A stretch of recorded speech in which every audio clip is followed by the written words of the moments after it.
نحمده ونصلي على رسوله الكريم اما بعد فاعوذ بالله من الشيطان الرجيم بسم الله الرحمن الرحيم رب اشرح لي صدري ويسر لي امري واحلل عقدة من لساني يفقهوا قولي۔ اللہ تعالیٰ کا لاکھ لاکھ شکر ہے جس نے ہمیں انسان بنایا، تمام مخلوق سے افضل بنایا، اس کائنات کی ساری چیزیں ہماری خدمت کے لیے پیدا کی، یہ ہر طرف پھیلی ہوئی نعمتیں ہمارے لیے بنائی گئیں۔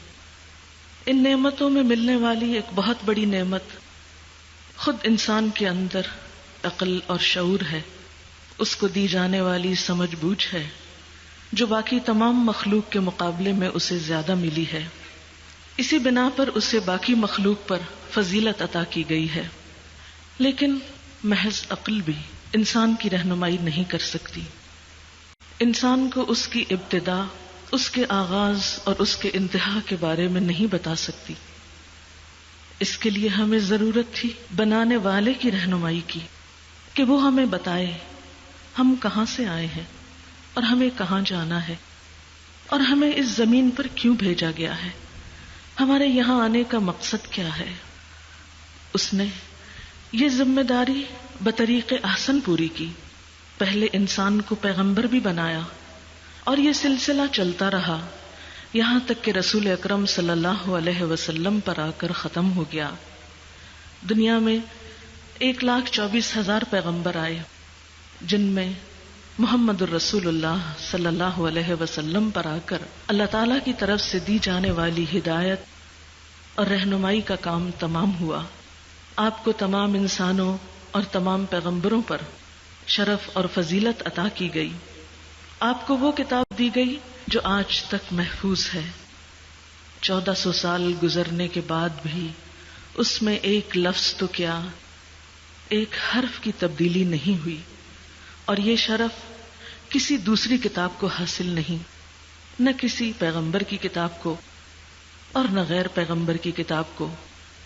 یہ کتاب بتاتی ہے ذالک الکتاب لا ریب فیہ ھدی للمتقین، یہ وہ کتاب ہے جس میں کوئی شک نہیں، جو تقوی والوں، اللہ سے محبت کرنے والوں کے لیے رہنمائی کا کام دیتی ہے۔ اس کتاب نے ہمیں آغاز اور ہماری انتہا کے بارے میں بہترین معلومات فراہم کی۔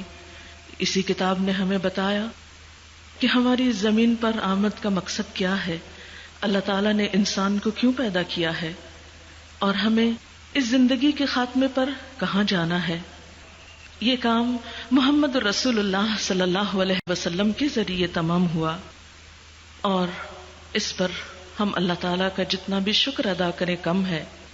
اللہ تعالیٰ نے قرآن پاک میں خاص طور پر اس احسان کا ذکر کیا، لقد من اللہ علی المؤمنین اذ بعث فیہم رسولا من انفسہم یتلو علیہم آیاتہ ویزکیہم ویعلمہم الکتاب والحکمہ وان کانوا من قبل لفی ضلال مبین، کہ یقیناً اہل ایمان پر اللہ کا احسان ہے جب ان میں ایک رسول انہی میں سے بھیجا جو ان پر اللہ کی آیات پڑھتا ہے، ان کے نفس کا تزکیہ کرتا ہے، انہیں کتاب اور حکمت کی تعلیم دیتا ہے، اور یقیناً اس سے پہلے وہ کھلی گمراہی میں مبتلا تھے۔ تو گویا انسانیت آپ صلی اللہ علیہ وسلم کی تعلیمات سے پہلے، آپ کی آمد سے پہلے بھٹک رہی تھی، راستے کی متلاشی تھی۔ آپ نے آ کر انسانیت کو راہ دکھائی، اور پھر ایسے چراغ چھوڑے اپنے پیچھے اپنے صحابہ کی شکل میں جنہوں نے دنیا کی رہنمائی کی، ایسی امت چھوڑی اپنے پیچھے کہ جو آج بھی اس کتاب کی، آپ صلی اللہ علیہ وسلم کی سیرت کی حامل ہے۔ آج اس وقت جبکہ دنیا میں ہر طرف علم کی روشنی پھیل چکی ہے، جبکہ ہر طرف تحقیقات ہو رہی ہیں، انسان زمین سے اٹھ کر چاند تک جا پہنچا ہے، لیکن آج بھی انسانیت اس کائنات کے رازوں کو جاننے کے لیے بے چین ہے، اس کے بنانے والے کو جاننے کے لیے اور خود اس کی تخلیق کے بارے میں تحقیق کے لیے سرگرداں ہے۔ آج بھی اسی طرح ان تعلیمات کو پوری دنیا میں عام کرنے کی ضرورت ہے جو محمد رسول اللہ صلی اللہ علیہ وسلم ہمارے پاس چھوڑ گئے. ہم دیکھتے ہیں کہ تحقیقات کے لیے انسان کتنی بڑی بڑی رقمیں خرچ کر رہے ہیں تاکہ کائنات کے مختلف رازوں کو پا سکیں. مثلا 1980 میں نیو میکسیکو میں دنیا کی سب سے بڑی دوربین لگائی گئی جس پر $78 ملین کی لاگت آئی. وائجر پر $340 ملین خرچ کیے گئے. پارٹیکل فزکس کی ایک لیبارٹری پر $550 ملین خرچ کیے گئے. صرف پروٹون کی تحقیق کے لیے ایک مشین پر $275 ملین خرچ کیے گئے. یہ سب کچھ کس لیے خرچ کیا گیا؟ تاکہ انسان اس کائنات کے رازوں کو جان سکے، انسان اس تخلیق کو جان کر اس خالق تک پہنچ سکے جس نے ہمیں بنایا ہے. لیکن اللہ تعالیٰ نے اپنی پہچان کرانے کے لیے، انسان کو خود اس کی پہچان کرانے کے لیے، اس کی زندگی کا مقصد بتانے کے لیے اللہ کے رسول صلی اللہ علیہ وسلم کو ہمارے پاس بھیجا.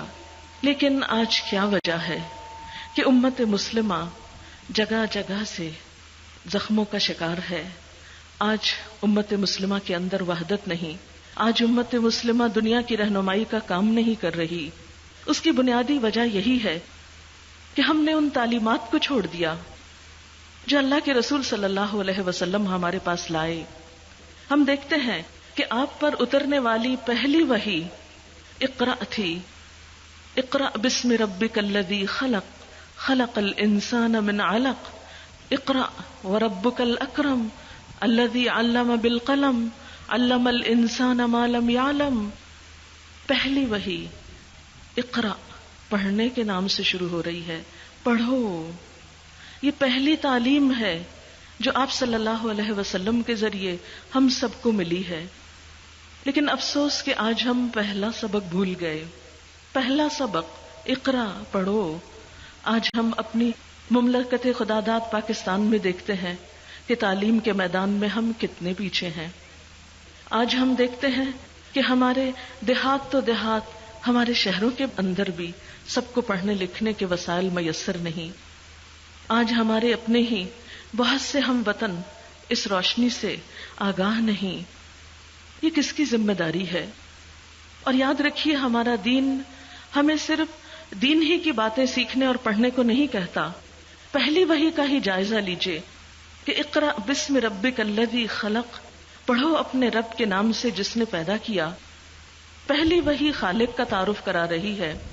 خلق الانسان من علق. پہلی وحی میں ایمبریولوجی کا سبق دیا جا رہا ہے کہ انسان کو جمے ہوئے خون سے پیدا کیا. یہ وحی اس دور میں اتر رہی ہے جب کہیں کسی بھی جگہ پوری زمین پر کوئی انسان اس حقیقت سے واقف نہ تھا کہ انسان کی تخلیق علق یعنی جمے ہوئے خون سے ہو رہی ہے. یہ پہلی وحی میں بتایا جا رہا ہے. اقرأ پھر دہرایا جا رہا ہے. پڑھو وربک الاکرم، اور تمہارا رب بہت عزت والا ہے، بہت کرم فرمانے والا ہے. الذی علم بالقلم، جس نے انسان کو قلم کے ساتھ لکھنا سکھایا، علم سکھایا. یعنی پہلی ہی وحی میں صرف ریڈنگ نہیں، رائٹنگ کی طرف بھی توجہ دلائی جا رہی ہے. یہ ہے وہ کتاب جو 1400 سال پہلے محمد رسول اللہ صلی اللہ علیہ وسلم پر نازل ہوئی. پڑھنے اور لکھنے کی تلقین لے کر، اور پھر علم الانسان ما لم یعلم، انسان کو وہ علم دیا، وہ کچھ سکھایا جس کے بارے میں وہ جانتا نہ تھا، اس کو علم نہ تھا، اسے معلوم نہ تھا. تو گویا آج بھی اس کائنات کے رازوں کو جاننے کے لیے، خود کو پہچاننے کے لیے، اپنی معرفت کے لیے، اس کائنات کی معرفت کے لیے ضروری ہے کہ ہم اس کتاب کی طرف رجوع کریں. ہم محمد صلی اللہ علیہ وسلم کی سیرت کی طرف رجوع کریں اور اس تعلیم کی ابتدائیات کو ہی اگر ہم پکڑ لیں. مجھے اس بات کے لیے بہت خوشی ہے کہ میں آج ایک تعلیمی ادارے میں بیٹھ کر آپ سب سے بات کر رہی ہوں. میرا اپنا تعلق بھی علم کی دنیا سے ہے. مجھے سب علم والوں سے محبت ہے. میں علم والوں کی بہت قدردان ہوں. میں ان کی شکر گزار ہوں جنہوں نے مجھے یہاں آپ سے بات کرنے کا موقع دیا کہ ایک مادر علمی کے اندر بیٹھ کر ہم اپنی پہلی وحی کو جو محمد صلی اللہ علیہ وسلم پر نازل ہوئی، آج اسی کا سبق پڑھ لیں. آج ہم سب اپنی ذمہ داری سمجھیں کہ ہم یہ پڑھنے لکھنے کا کام نہ صرف یہ کہ خود کریں گے بلکہ پورے پاکستان کو روشن کریں گے، اور پھر صرف پاکستان کو نہیں، دنیا بھر میں جہاں کہیں بھی لوگ اپنے اس پہلے بنیادی حق سے محروم ہیں ان سب کو یہ حق دلائیں گے، کیونکہ انسان کی تخلیق کے بعد قرآن پاک کی تعلیم کی روشنی میں پہلا تحفہ، پہلی نعمت، پہلی چیز جو انسان کو عطا ہوئی وہ علم تھی۔ فرشتوں پر انسان کو فوقیت کس وجہ سے حاصل ہوئی؟ علم کے بنا پر حاصل ہوئی۔ فرشتوں کو سجدہ کیوں کرنے کو کہا گیا آدم علیہ السلام کو؟ کہیں نہیں ہمیں ملتا کہ آدم علیہ السلام نے پیدا ہونے کے بعد پہلے کچھ کھانا مانگا ہو، یا ان کو کھانا کھلایا گیا ہو، یا پانی پلایا گیا ہو، یا کوئی اور ان کو نعمت ملی ہو۔ سب سے پہلی نعمت جو پیدائش کے بعد ان کو بھی نصیب ہوئی وہ ان کی روح کی خوراک تھی، وہ علم تھا۔ اور اس علم کے بعد فرشتوں سے جب سوال کیا گیا تو وہ جواب نہ دے سکے جو انسان نے جواب دیا، اور اسی وجہ سے فرشتوں جیسی مخلوق کو انسان کے آگے جھکایا گیا۔ اور یاد رکھیے کہ آدم علیہ السلام کو جو پہلا علم ملا تھا وہ علم کیا تھا؟ علم الاسماء تھا، چیزوں کے ناموں کا علم تھا۔ دوسرے لفظوں میں کہیے سائنس کا علم تھا، کیونکہ سائنس بھی تو اسی سے ڈیل کرتی ہے۔ ہمارا یہ دین تو موسٹ پروگریسو ریلیجن ہے، سب سے زیادہ ترقی یافتہ، کہ جس میں بات کا آغاز، تعلیم اور تربیت کا آغاز علم کے ساتھ ہے۔ ہم سب کی ذمہ داری ہے، اہل علم کا فریضہ ہے کہ وہ اس کو دوسروں تک پہنچائیں اور اس میں بخل نہ کریں، اس لیے کہ نبی صلی اللہ علیہ وسلم ہی نے فرمایا کہ جو شخص دوسروں کو بھلائی کی بات بتاتا ہے، جو دوسروں تک علم پہنچاتا ہے، جو کسی کو خیر اور بھلائی کی بات سکھاتا ہے، ساری مخلوق اس کے لیے دعائیں کرتی ہے، سمندر کی مچھلیاں اس کے لیے دعائیں کرتی ہیں، زمین کی چیونٹیاں اس کے لیے دعائیں کرتی ہیں۔ جو شخص دوسروں تک علم لے جاتا ہے، دوسروں کو علم دینا بہترین صدقہ ہے، دوسروں تک علم کی بات پہنچانا، اس کا اجر و ثواب اللہ نے اپنے ذمہ لے رکھا ہے۔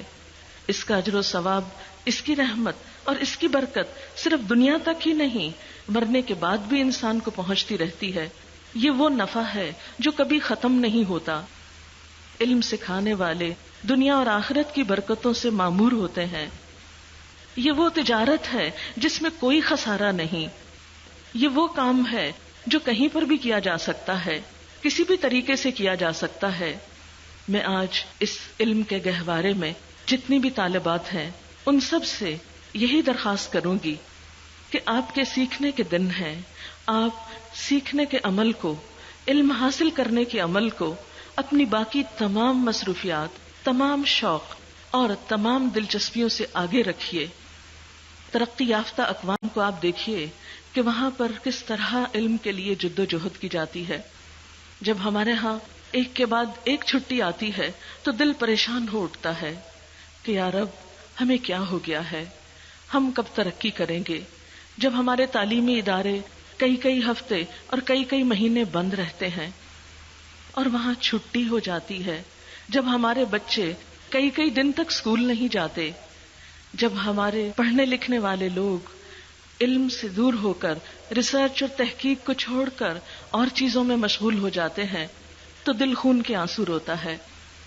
یاد رکھیے، دنیا میں اگر عزت پانا ہے تو ہمیں پھر اسی علم کی طرف لوٹنا ہوگا جو اللہ تعالیٰ نے سب سے پہلے انسان کو سب سے پہلی نعمت اور تحفے کے طور پر دیا تھا، اور وہ ہے علم الاسماء، یعنی کائنات کا علم۔ آج مسلمانوں کو اور تمام پاکستانیوں کو، خواہ وہ کسی بھی مذہب اور کسی بھی دین سے تعلق رکھتے ہوں، اپنی اس ذمہ داری کو محسوس کرنا ہوگا۔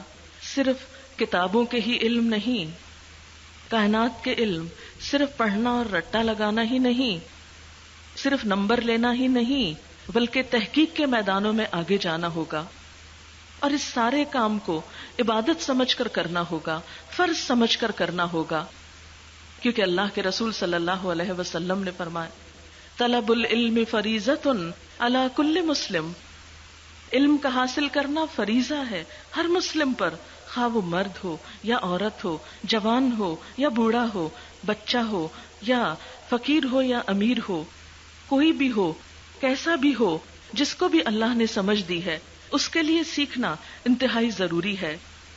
اور پھر اس کے ساتھ ہم دیکھتے ہیں کہ آدم علیہ السلام جب ان کو سجدہ کیا گیا، اس کے بعد جنت میں بھیجا گیا، وہاں شیطان ان کے پیچھے چلا گیا۔ اللہ تعالیٰ نے انہیں ایک درخت کا پھل کھانے کو منع کیا تھا، لیکن شیطان نے انہیں اپنی باتوں سے پھسلا لیا اور انہیں جنت سے نکلوا دیا۔ دنیا میں بھیجتے ہوئے اللہ تعالیٰ نے ان کو ایک ہدایت کی تھی، فَإِمَّا يَأْتِيَنَّكُم مِّنِّي هُدًى فَمَن تَبِعَ هُدَايَ فَلَا خَوْفٌ عَلَيْهِمْ وَلَا هُمْ يَحْزَنُونَ کہ اگر میری طرف سے تمہارے پاس کوئی ہدایت آئے تو جو اس ہدایت کی پیروی کرے گا اس کے لیے نہ خوف ہوگا اور نہ کوئی غم ہوگا۔ لہذا اگر ہم چاہتے ہیں کہ ہم اپنے دشمن شیطان کے وسوسوں، اس کی چالوں سے محفوظ رہیں، تو پھر ہمارے لیے صرف دنیا کا علم نہیں، دین کا علم جاننا بھی ضروری ہے۔ اس لیے کہ دوسری اقوام نے صرف دنیا کے علم میں جب ترقی کی تو بے شمار روحانی اور نفسیاتی مسائل کا شکار ہو گئیں، لیکن ہم پر اللہ کی رحمت ہے کہ ہمارے پاس وہ کتاب موجود ہے کہ جو 1400 سال سے محفوظ ہے۔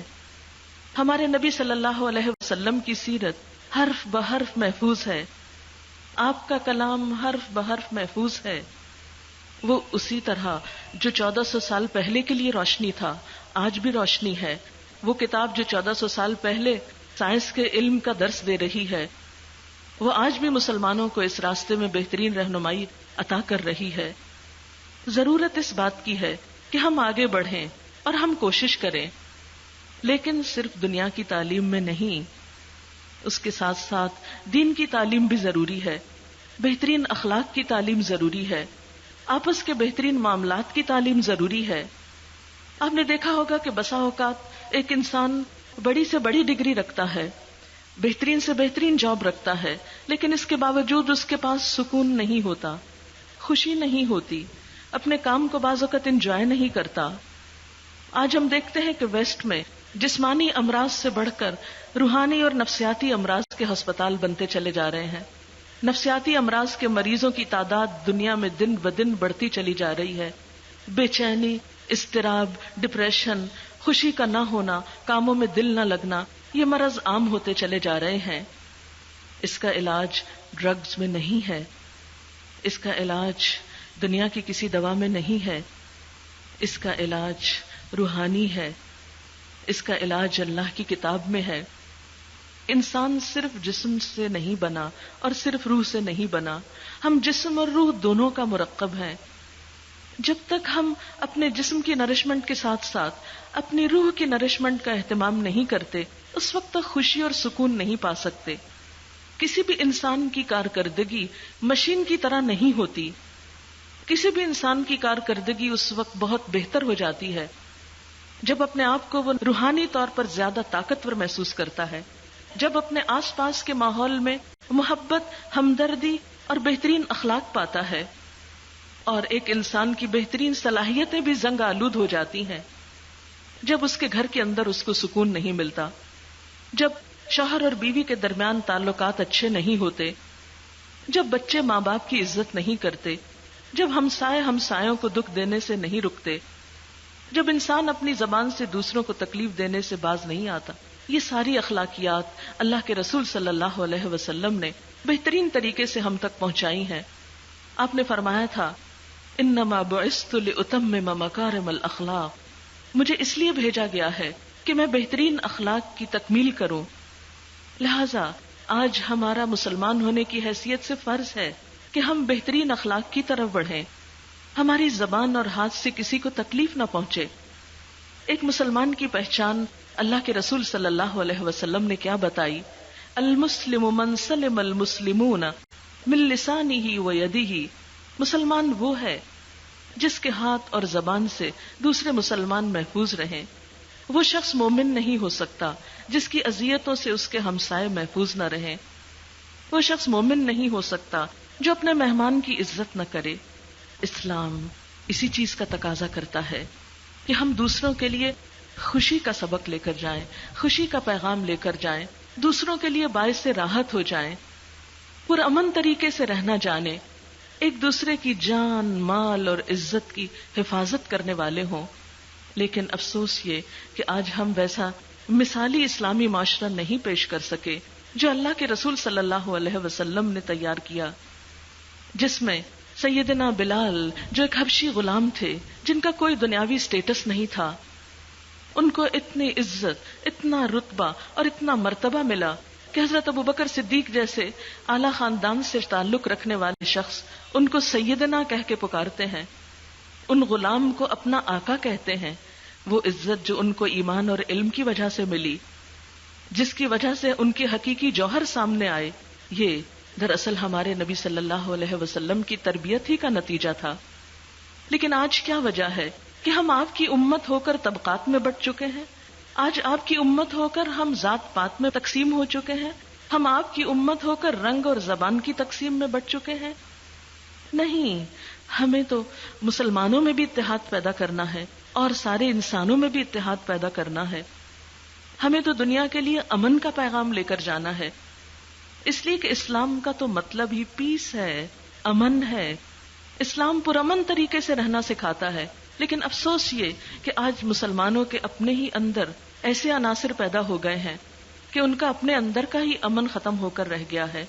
یہ کام کوئی ایک حکومت یا کوئی ایک فرد نہیں کر سکتا، اس کے لیے پورے معاشرے تعاون کیا کرتے ہیں، پورے معاشرے ایک دوسرے کے ساتھ خیر و بھلائی کا سلوک کرتے ہیں، دوسروں کی خیر خواہی کرتے ہیں۔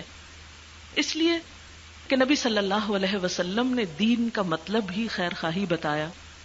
آپ صلی اللہ علیہ وسلم نے فرمایا الدین النصیحہ، دین سراسر خیر خواہی کا نام ہے۔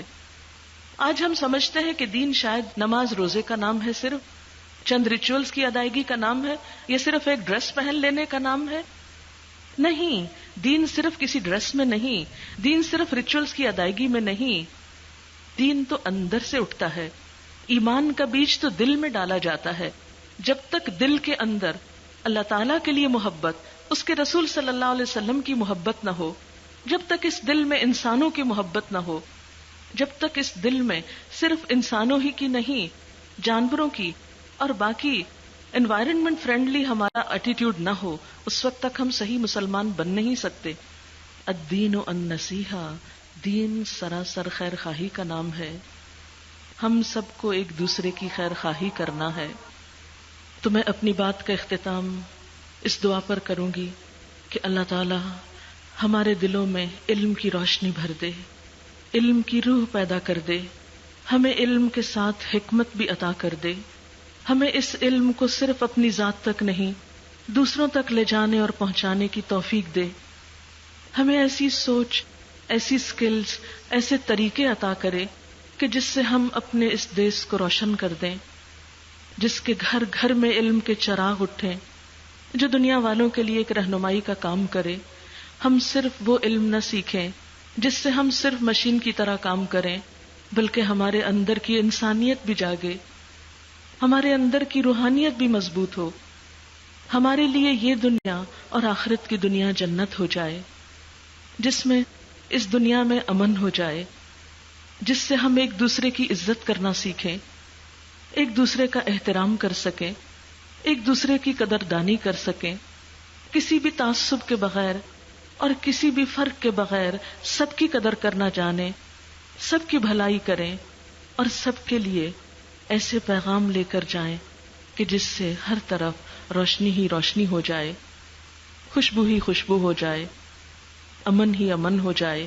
اللہ تعالیٰ آپ سب کو بہترین جزا دے، اور خصوصی طور پر میں دعا کروں گی اس یونیورسٹی کے انتظامیہ کے لیے کہ اللہ تعالیٰ ان کو بہترین کاموں کی توفیق دے، اور اللہ کے رسول صلی اللہ علیہ وسلم سے محبت کی وجہ سے جس قدر یہاں محنت کی گئی ہے، حقیقی معنوں میں اس محبت کی روح بھی عام ہو جائے، اور ہمارے لیے آپ سے تعلق اور نسبت ایک فخر کی بات ہو جائے، اور ہم سال میں صرف ایک دن اور ایک مہینہ ہی نہیں، سارا سال اور ساری زندگی آپ سے اپنا تعلق قائم رکھیں۔